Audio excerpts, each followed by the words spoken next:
Welcome to Delight in the Limelight. I'm very excited to have a coaching episode today. In fact, it's my very first coaching episode, and I'm really excited that Marcia Dawood has agreed to come on and to bring forward and in her bravery and courage to do this in public. And I hope that you find this episode really useful. We're going to be talking about not caring what other people think, about memorizing so you feel comfortable with not forgetting what you want to say. And maybe there'll be some other surprises that come up. So stay tuned. Welcome, Marcia. Thank you. Thanks for having me. Yes. So tell us a little bit before we get into the actual coaching. What is it that you do, and where would you be doing your speaking? Okay, sure. So I'm an angel investor. I help early stage companies to get funding. I don't necessarily write the checks all the time. I had to stop that a little while ago because individual angels get a little investor fatigue after a while. We only have so much money. We're not like Shark Tank, the billionaires that you see there. But I do help entrepreneurs on their funding journey. I've helped a lot of people with putting their pitch deck together and things like that. So I'm an advisor, mentor, investor to early stage companies, especially companies run by women or people of color. Mm-hmm. And you are also an author, and we can see if you're watching the video.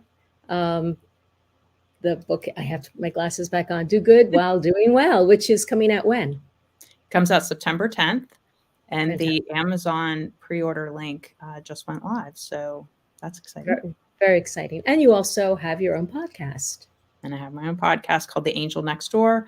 Basically, what happened was a couple of years ago, I would get frustrated because I would see a lot of companies really struggling to raise money. And I would talk to people who could potentially be investors in those companies. And they would say things like, well, I can't do that because that's only for rich people, or that's only for people who are well connected or very educated. And nowadays, that is simply just not true anymore. There are ways that you can invest as little as $50. So there are a lot of ways that people can help startups, but it's just not very well known. So I feel like there's a big awareness problem, and that's what led to me speaking. And in October 2022, I did TEDx Charlotte, and that was an interesting adventure in and of itself, speaking and having only 11 minutes to say what I was trying to get across. Mm-hmm. Okay. So why is it that you reached out to me to get coaching?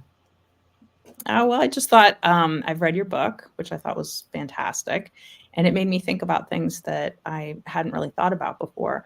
I thought it was kind of normal just to be terrified to stand up in public. Or I remember before I did the TEDx talk, I was so worried that I would forget. That was what I was mainly concerned about. I didn't mind getting up in front of people. I don't really mind getting up and talking in front of people. I just get nervous that I'll forget. And the tendency is, I guess, to use slides or something that would help to remind you. But I don't really like using too many props. I'd rather people just heard the stories and kind of heard from me directly. So that's what. So when you speak, other than feeling worried about forgetting, do you have any other anxiety or physical symptoms? Because you said when you read the book that you thought it was just natural to feel terrified. Yeah. I guess I hadn't really thought about some of the exercises that you promote in the book and doing things that would help me to kind of relax a little bit more and feel more comfortable getting in front of groups of people. Mm-hmm. And I think sometimes if I got in front of a really large group of people where I didn't know anyone, I would feel less nervous. But as soon as I start to know the people in the room and then I really care about what they think, then it changes. And yeah. I've had to do that on several occasions where I spoke to a large group and I knew a lot of the people in the audience. Mm-hmm. Yes. I relate to that. That was my experience when I was a performer, that I was fine in front of an anonymous audience, but when there are certain people in the group that I cared what they thought, I wanted to impress them or I wanted them to feel well of me, that's when it the anxiety would go up. Yep. Yep. Okay, so fantastic. Let's start with what we have here, and I'm going to be taking notes. So if there are some silent pauses on this, or if you're watching the video and you see I'm looking off to the side, that's what I'm doing because I feel like I can listen better and process better when I take notes. So let's start with worrying about what other people think. So that is one of that's so common. I think that I don't know if I've ever had a client who wasn't worried about what other people think or how do I come across? What are they going to think about my idea? And what I feel like this can potentially flow back to in our past is people in our families or people at school, teachers or peers, like thinking about, well, was there ever anyone in your life that you really wanted to impress or you wanted to get their positive regard, but it wasn't forthcoming? So, like, think of parents or siblings or friends or anything come to mind for you? Probably my grandparents. Um, I I have a fairly decent singing voice, so I would sing a lot when I was a little kid, and they were they were the type of grandparents that liked children to be seen and not heard. So they Mm, would tell me a lot of times just to be quiet and not to do that. yes, it's so amazing with these messages that we hear. I understand where it comes from. You know, being a parent, there are times that we wish that our kids were more quiet, and who knows how many generations that particular one comes from. But when you think about it, let's say you're a kid and you want to be good, and you Mhm. want the people around you to love you, you're going to try to do the things they ask. So if you got the message of it's good to be seen and not heard, and then but you grow up, you still have that younger person inside you, and there's something that you're carrying as a value of it's better to be seen and not heard. So that having choosing to allow yourself to be on the stage and to talk, you're it's almost like you have to overcome that little bump in the road. And of Mhm. course, maybe that particular one isn't the only one. I mean, maybe if that was the only thing you heard, that might not be enough for you to have these worries. But if you have other kinds of comments like don't make use your inside voice or don't be so vocal or let the parents talk, let the adults talk or whatever is in addition to that, then it can become a bigger that little lump can become more like a mountain. Mhm. Yes. And it's not even something that is terribly quote unquote traumatic, Right. but it's an inhibition. It keeps us inhibited. It Mhm. keeps us from stepping out. Does that resonate with you? Yes. Also, I remember a time I was very young, maybe 8 years old, in school, and they were starting to give us assignments where we'd have to get up in front of the class and talk about something. And I remember reviewing the notes, and keep in mind I'm 8, right? So I wasn't very experienced with anything at this point.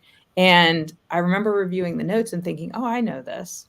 Not realizing that when I got up in front of people, I would freeze and have this feeling of like, "Oh my gosh, what was I gonna say?" Because when I was reviewing it, when there was no pressure, I just thought, "Oh, of course I know this. Of course I can talk about this." And then I got up in front of the class and I froze. Normal. Now I'm realizing, I'm learning the lesson of you have to practice in front of people before you get up and kind of do the thing. But I do distinctly remember there was a boy in my class who just started ridiculing me right in front of the whole class about how unprepared I was. And this all happened over the period of like 2 or 3 minutes. I mean, this wasn't like a long period of time, but I distinctly remember it because I was like, "Oh my gosh, I'm realizing, wait a minute, I should have been practicing more in front of like all these things are going through my head." And at the same time, I'm getting heckled by the audience. you know, Another 8-year-old. other 8-year-olds, right, right, one in particular, and I'm like, "Oh, dear. Yeah, this isn't good." Yeah, so that in fact is a traumatic experience. That is a traumatic experience, and I think we will definitely do a little clearing on that today. What other things do you remember going on in your head at the moment? More anything other than I should have practiced more? When I was 8? Do you remember anything else? Well, I just remember that distinct feeling of, "Oh, like, I did feel so comfortable with this content before, and now there's all of these other factors, and I just have to kind of get over these other factors, and then I'll be fine." Like, I think even at that moment, I saw the path, you know, to be able to do it well. I hadn't ever thought about it before because I had never really done it before because I was, Right, eight. right, right. And so you talked about yes, knowing the people. So Mhm. these are people who you knew. Of course, yes, and I so just as a side note, I went K through 12 at the same school with the same 90 people, and a couple of us even went to preschool together at 3 and 4 years old. So these were people I knew and had my entire, grade school, high school education with. Okay, all right, that makes so much sense. Mhm. Yeah, doesn't it make sense to you too, right? Oh, yeah, You yeah. would be more afraid of people who you know well, Mhm. because these are the people who you felt judged by. Any other times that you felt judged by classmates or Oh, teachers? well, like, basically my entire, education Okay. up till 12 years old. I was heavy as a kid, so, that automatically probably by the time I was, like, 6 or 7 years old, or maybe we'll just use 8 since that's what we're going with, everybody got categorized, and so I was, like, kinda one of the little fat kids. Any other things about your knowledge or presentation? Any other memories we can put in here? Because we'll be doing a little clearing around these things. So whatever else you want to stick in there, let's put in. I think that, the grandparents thing, that was another thing my grandparents didn't like. They were I think at probably around age 8 to 10, my grandmother was putting me on a diet. And, this was like a long time ago before there were diets and gyms and things like that. There were just not as many. It wasn't as common back then. So if your grandmother puts a 10-year-old on a diet, there's probably something wrong. Mm-hmm. And do you remember any other kinds of comments that people saying, "Oh, Marcia's fat," or what was it that they said that you felt? I don't know that had things said to me as much as I was just excluded from things. And I knew why, you know. I knew Why did you feel you were excluded? Well, I wasn't in the cool group because I wasn't, one of the cool kids, basically. Okay. All right. So now, when we are excluded from from groups that we want to be in, it makes us feel that people aren't interested in what we have to say. Right. I know that was one other thing that when you filled out the application, you mentioned that in kind of passing. So that's also to keep in mind. So when I talk about like the little lumps becoming a big mountain, that's another thing of feeling excluded, Mm. not feeling like you belong, that people want to hear from you. People wanted to hear from you, they would have included you in the group. Right. So it's these conclusions that we made as kids. All right. So what I would like to do is so my inner freedom framework. The first thing is reveal and heal. We're going to do a little bit of that. The second one is restore safety. So I want to uh, take maybe a brief look at the kinds of things you can say to yourself that could be helpful, that may replace some of the things you're already saying to yourself, and also maybe a couple of things in terms of memorization and practicing that will help you feel more relaxed about it. How does that sound? Great. Great. Okay. So have you ever done emotional freedom technique before? Tapping? Yes. Mhm. Okay. So for people who haven't done it, who are listening or watching, we're going to start tapping on the outside of our hands. I'm going to say a statement. Marcia's going to repeat after me. And after doing that a few times, we're going to be tapping on certain places on our face and body. And I'll take a journey with the material that you gave me, and we'll see where it goes. What I would like you to do is, of course, you're going to repeat what I say. If there's something that I say that doesn't feel quite right for you, it's not aligned or whatever, just change the words. And Okay. occasionally I might ask you if something was true or how you felt about something. But otherwise, notice what triggers some emotions, where you might feel some resistance, what feels just neutral to you. Just pay attention, Okay. right? All Mhm. right. So we'll start with tapping on the outside of our hands. Even though I was told to keep quiet as a kid, Even though I was told to keep quiet as a kid, I love and accept myself just as I am. I love and accept myself just as I am. Even though I was excluded from things all through school, Even though I was excluded from things all through school, and that made me sad, and that made me sad, I love and accept myself just as I am. I love and accept myself just as I am. Even though I had this awful speaking experience in when I was 8, Even though I had this awful speaking experience when I was 8, which really freaked me out, which really freaked me out, I love and accept myself just as I am. I love and accept myself just as I am. Okay, so now we're going to start tapping on the inside. You can use one hand or the other hand or switch or both, doesn't matter. Uh, my grandparents. My grandparents, My grandparents wanting me to be seen and not heard. my grandparents wanting me to be seen and not heard. I felt like to be good, I needed to be quiet. I felt like to be good, I needed to be quiet. I felt like they didn't quite approve of me. I didn't feel like they quite approved of me. Um, my grandmother put me on a diet. My grandmother put me on a diet. It made me feel like I wasn't okay. It made me feel like I wasn't okay, That under the arm, that there was something wrong with me. that there was something wrong with me. But mostly it made me feel very self conscious. But mostly it made me feel very self conscious. And I already felt self conscious at school. And I already felt self conscious at school. Outside of the eye, I felt excluded by my classmates. I felt excluded by my classmates. I wasn't included in the cool groups. I wasn't included in the cool groups. It made me feel like I wasn't an interesting person. It made me feel like I wasn't an interesting person. I wasn't good enough to be included. I wasn't good enough to be included. Anything else that it might have made you feel? Can you remember? Now, that covers a lot of it. Okay. Um, I felt like, what I had to say must not be so interesting.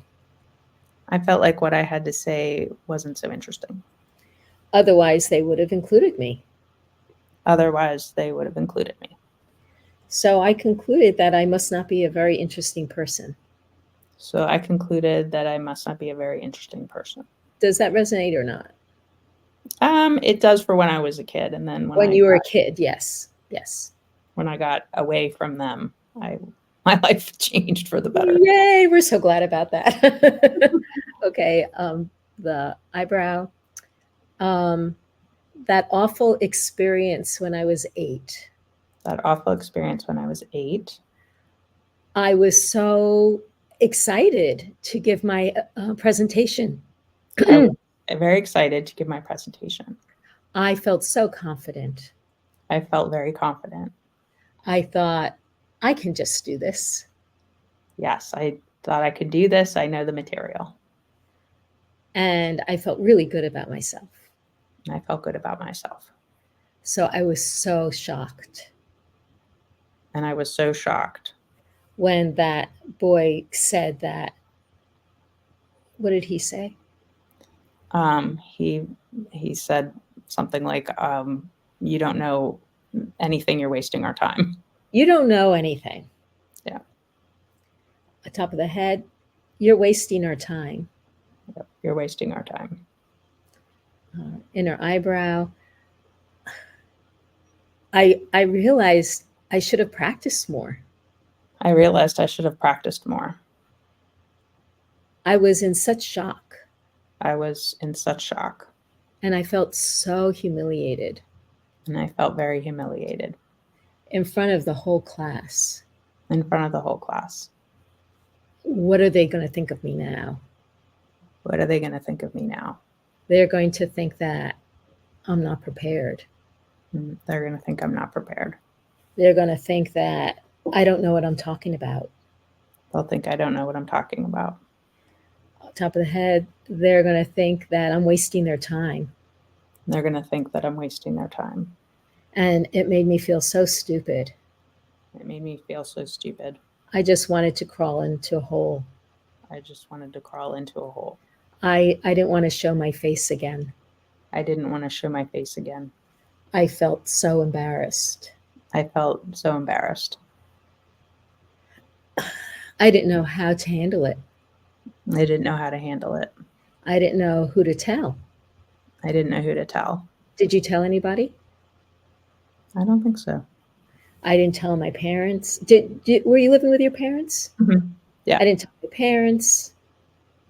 Yeah, I don't think I was too embarrassed. Yeah, I was very embarrassed. So I got no help with this. I got no help with this. I feel sad for that 8-year-old girl. I feel sad for that 8-year-old girl. She was so alone. She was so alone. She didn't get. As an 8-year-old, I didn't know what to do. As an 8-year-old, I didn't know what to do. I clearly see that now. I clearly see that now. And I was too embarrassed to go to anybody. And I was too embarrassed to go to anybody. And back in those days, you didn't go to anybody. In fact, you didn't go to anybody. Yeah, didn't go to anybody. You didn't show that you were having any problems. Right. Right. You didn't want to show you had any problems.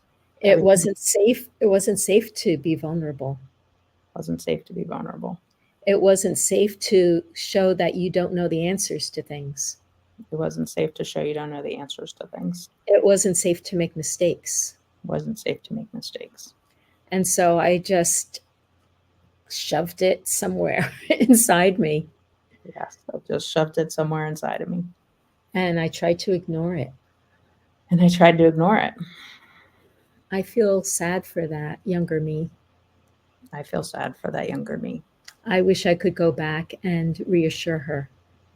I wish I could go back and reassure her.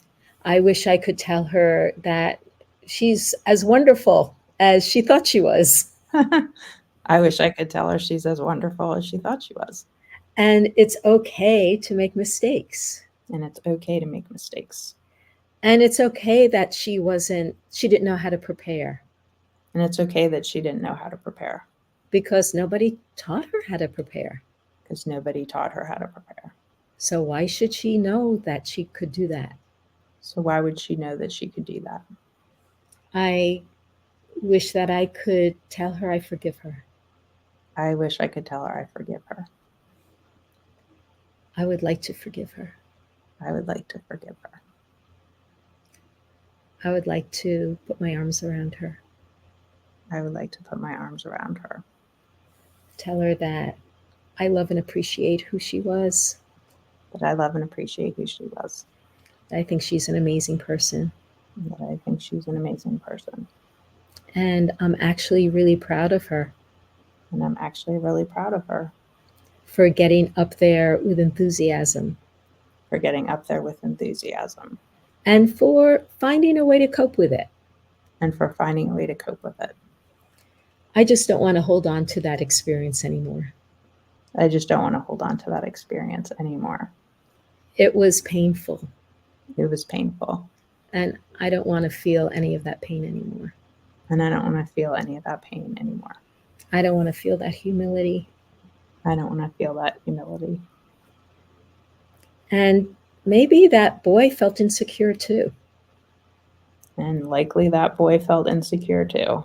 Yes. Who knows what wounding he had? Mm-hmm. Who knows what wounding he had? Because wounded people wound, don't they? Mm-hmm. Yes, wounded people wound. So maybe I can even have some compassion for him. Mm-hmm. Yes, maybe I can have some compassion for him. If he could have done better, he would have done better. Yes, if he could have done better, he would have done better. I wish that the teacher knew how to handle it better. Yeah, I wish the teacher would have known how to handle it better. If the teacher set it up better, nobody like me would have suffered.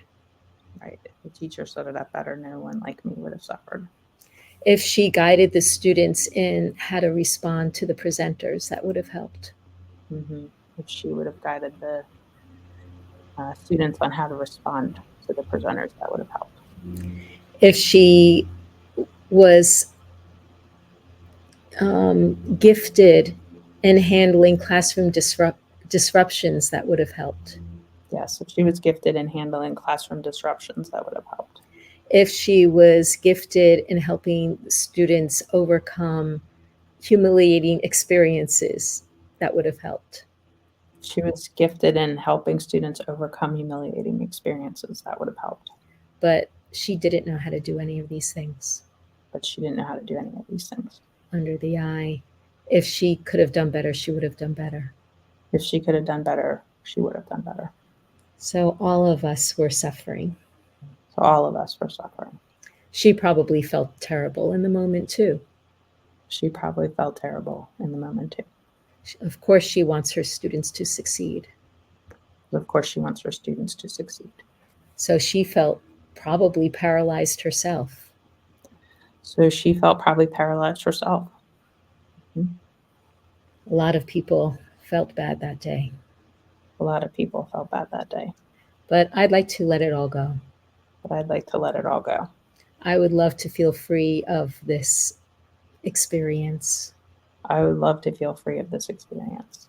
I'd love to be able to look back on it as just a story. I'd love to look back on it as just a story. And not as evidence for what I'm able or not able to do. And of evidence, not of evidence of what I am able or not able to do. It doesn't mean that I don't know how to prepare now. It doesn't mean that I don't know how to prepare now. It doesn't mean that I have to be worried about what other people think. It doesn't mean I have to be worried about what other people think. It doesn't mean I have to worry if what I have to say is good enough. It doesn't mean I have to worry about if what I say is good enough. Because I know that what I say is important. Because I know that what I say is important. I spent years writing my book because I know it's important. I spent years learning so I could write my book, which I know is important. And I know that it's making a difference to those people who want to join in this support of investing in companies. Yes, and I know it's important to the people who want to support investing companies. I don't care if it's interesting to other people. I don't care if it's interesting to other people. Because not everyone is interested in everything. Not everyone is interested in everything.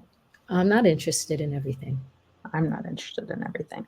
I don't even have time for the things I am interested in. Yes, sometimes I don't have time for the things I am interested in. So it's okay that not everybody in an audience will love everything I say. So it's okay that not everyone in an audience will love everything I say. I especially appreciate the people I know. I especially appreciate the people I know. I appreciate that they care enough to show up. I appreciate that they care enough to show up. I know that they don't need to if they don't want to. I know that they don't need to if they don't want to. So I'd like to open my heart to the people I know. So I'd like to open my heart to the people I know. To appreciate them. To appreciate them. And to receive their positive regard. And to receive their positive regard. To feel supported by them. and to feel supported by them. To feel like they do care about me and they appreciate me. To feel that they do care about me and appreciate me. And I love and appreciate myself. And I love and appreciate myself. And it feels so good to care a bit less about what other people think. And it feels good to care less about what other people think. I feel like I am caring a little less. I feel like I am caring a little less. I feel like I am letting go of this old experience. I feel like I am letting go of this old experience. We'll see how complete it is. We'll see how complete it is. But it feels good already. But it feels good already. It feels lighter already. It feels lighter already. And I really do love and appreciate myself just where I am. And I do love and appreciate myself just where I am. And I appreciate the people in my life who show up to hear me speak. And I appreciate the people who show up in my life to hear me speak. Okay, let's stretch our arms out. And we're going to do just a very short appreciation for our younger selves. I invite you to close your eyes, Marcia. And imagine your 8-year-old self. And I want you to imagine that you take her by her hands and maybe even either kneel down in front of her or bring her onto your lap. Wrap your arms around her. Tell her how much you love her, you understand her, you appreciate her. Tell her what you want her to know.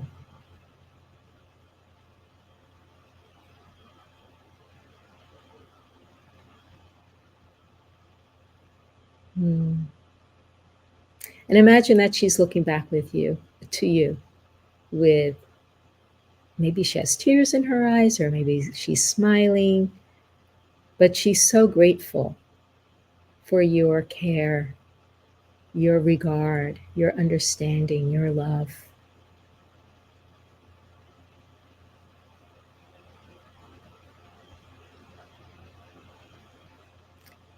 Allow yourself to give her one last squeeze. And when you're ready, open your eyes.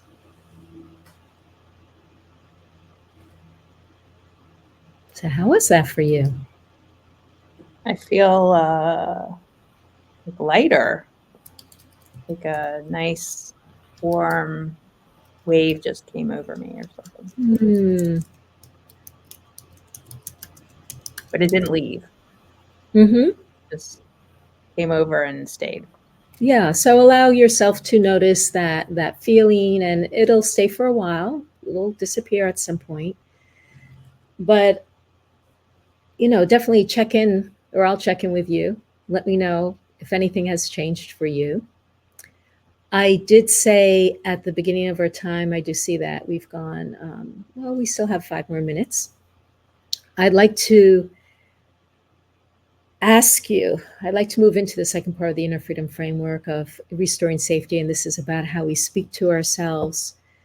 Obviously, we want to feel safe in an environment too. We've done some of that with the EFT, with looking at or considering feeling warm and open and receptive to the people we know.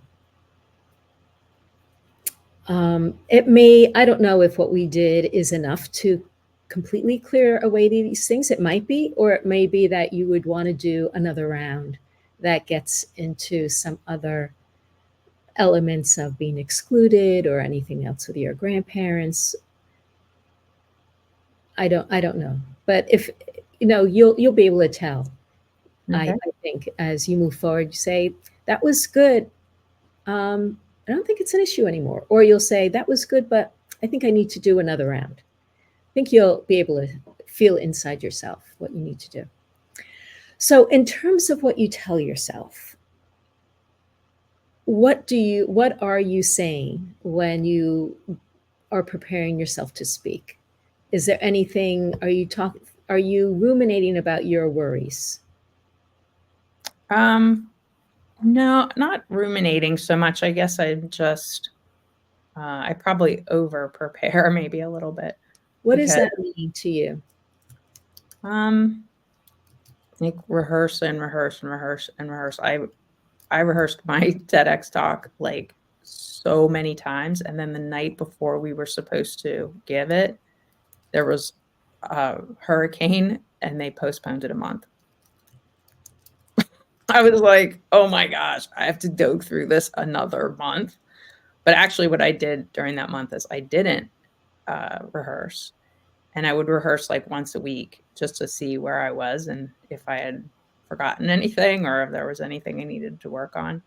And I'd try to put myself in under stressful conditions so that I could figure out where my weakest part was.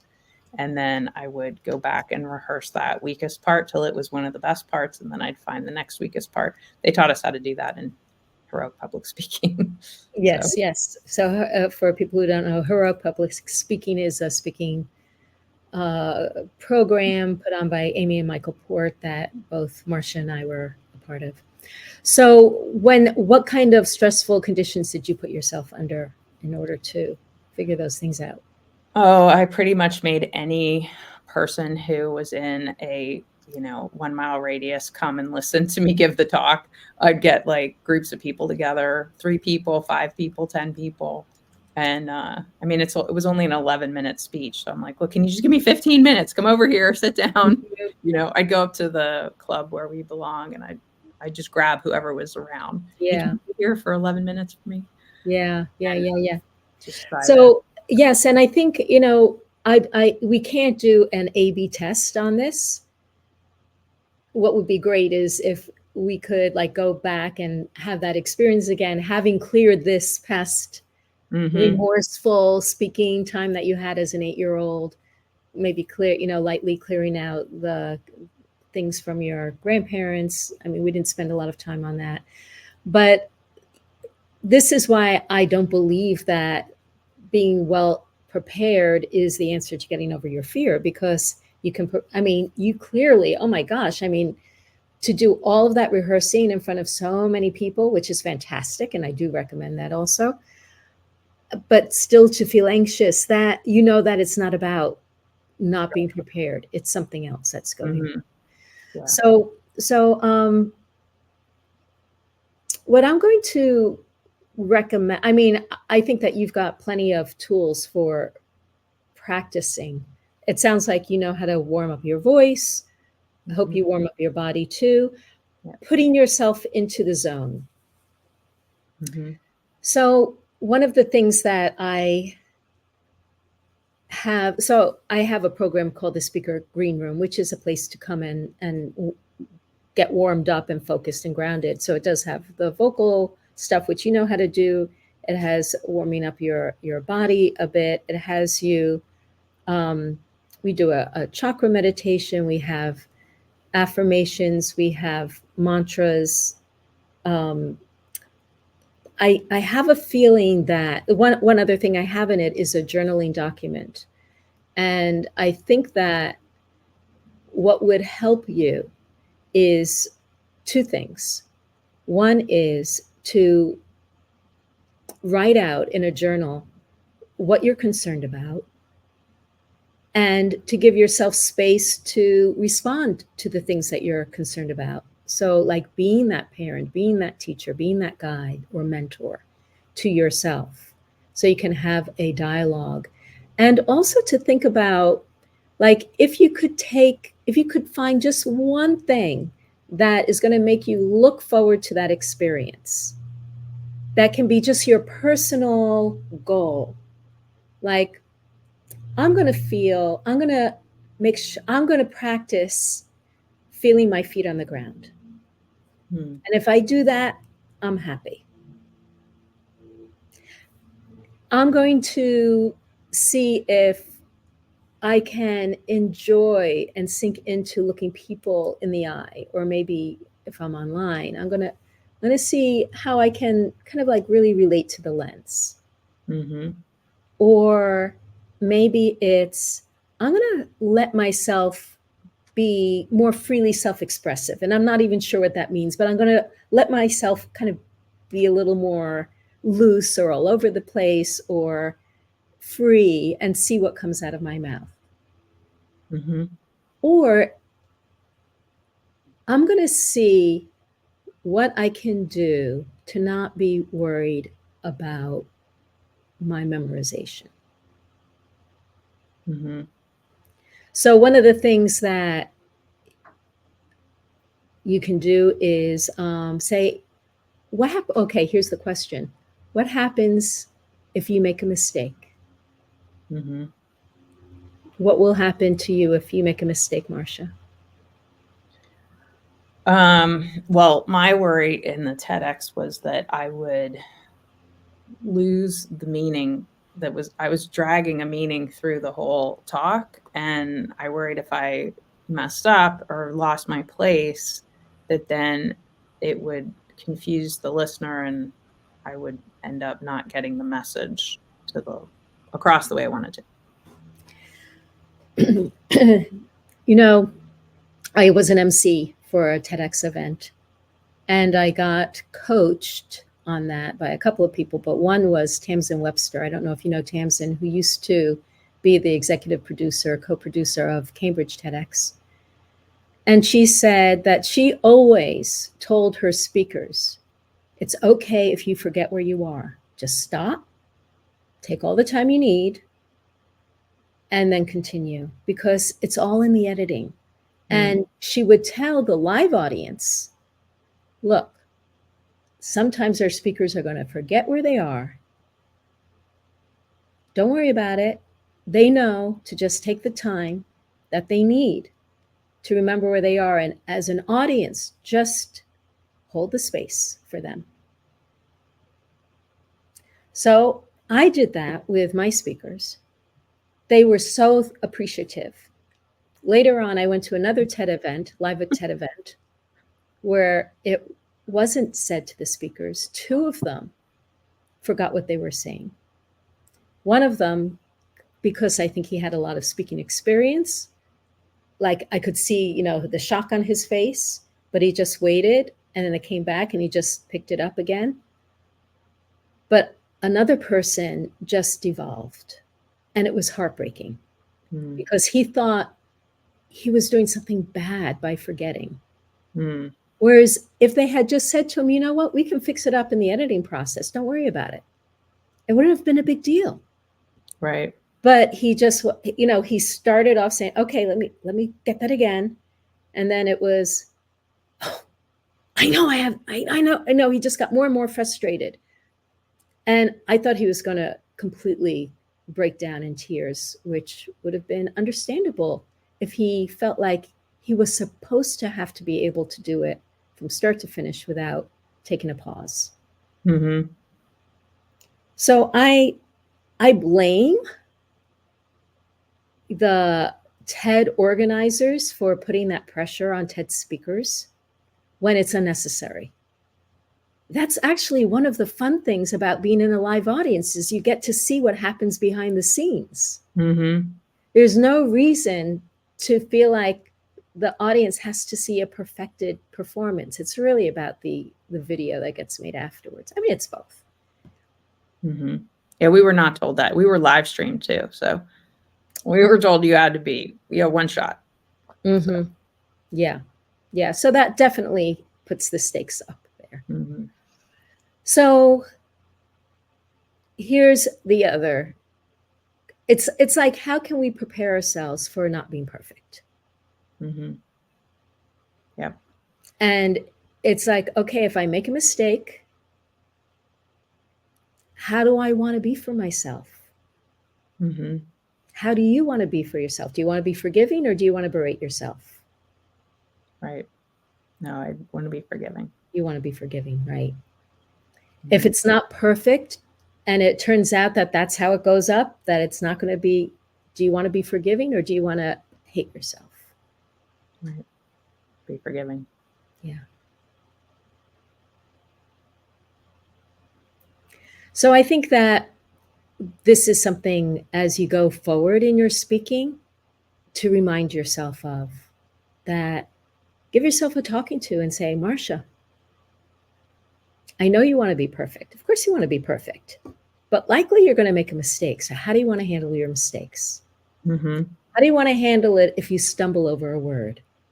How do you want to handle it if your mind goes blank? Mm-hmm.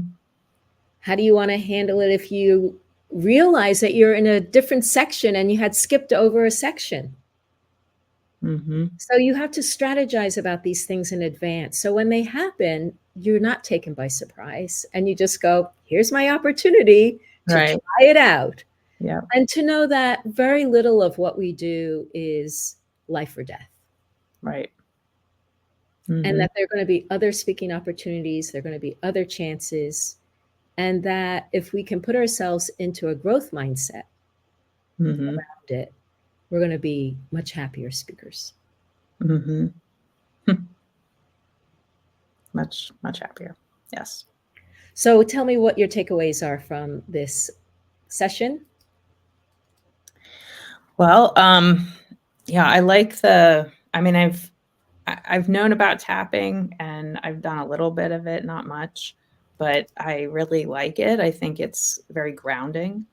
And I think it can really be helpful and for a lot of things, obviously something big like we just did where you're trying to clear something, but also just the simple tapping of your hand and telling yourself, even though I messed up in the past or something like that, I truly love and appreciate myself and what I'm about to do.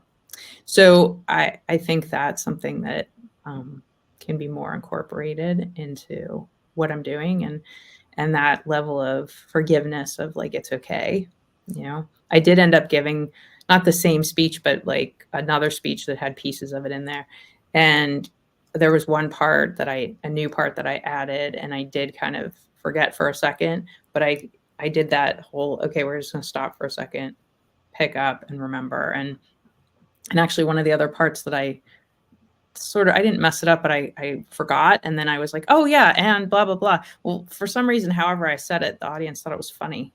So they all laughed and it was all good. Everybody was like perfectly fine with it. Yes. And I love that you said that everybody laughed, because I think that's the possibility that happens when we make mistakes or when we allow ourselves to say things that we didn't expect, that we can stumble on something that actually creates connection. Mm-hmm. Yes. And in fact, I would go back and say, what exactly did I say that was so funny? You may Mm-hmm. want to include that again. Right. Right. All right. Well, this is wonderful. One last thing that I thought about in terms of preparation was there's an exercise that is a free download with the book Delight in the Limelight. Mm-hmm. That's called pacing. And I don't know if you've downloaded that, but I would recommend doing that because it's a way of bringing yourself into more focus and concentration. So it's something that I used to use before going on stage. With my performing group, we'd all do this pacing to just kind of like, okay, let's get centered and aligned in our brain focus and kind of like pull our attention where we want it to be. Great. So check that out. If you haven't downloaded the free resources, go do that. And I have a pacing video there for you. Excellent. Okay. Thank you. All right. So Marcia Dawood, everybody, get her if you're interested in investing, becoming an angel investor, even if you only have $50 to start with, go check out her book. And I hope you found this episode enlightening, helpful, inspiring on your own speaking journey. Thanks so much for coming on, Marcia. Thank you, Linda.